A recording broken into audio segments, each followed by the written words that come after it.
شروع اللہ کا نام لے کر جو بڑا مہربان نہایت رحم والا ہے۔ اے پیغمبر صلی اللہ علیہ وآلہ وسلم، اپنے پروردگار عالی شان کے نام کی تسبیح کرو، جس نے انسان کو بنایا، پھر اس کے اعضاء کو درست کیا، اور جس نے اس کا اندازہ ٹھہرایا، پھر اس کو رستہ بتایا، اور جس نے چارہ اگایا، پھر اس کو سیاہ رنگ کا کوڑا کر دیا۔ اے نبی صلی اللہ علیہ وآلہ وسلم، ہم تمہیں پڑھا دیں گے، پھر تم فراموش نہ کرو گے، مگر جو اللہ چاہے۔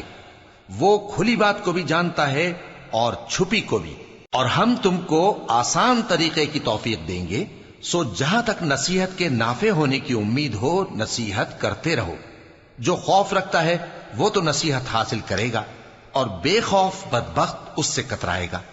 جو بڑی تیز آگ میں داخل ہوگا، پھر وہاں نہ مرے گا اور نہ جیے گا۔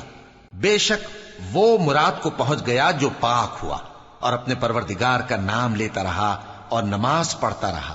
بات یہ ہے کہ تم لوگ تو دنیا کی زندگی کو ترجیح دیتے ہو، حالانکہ آخرت بہت بہتر اور ہمیشہ باقی رہنے والی ہے۔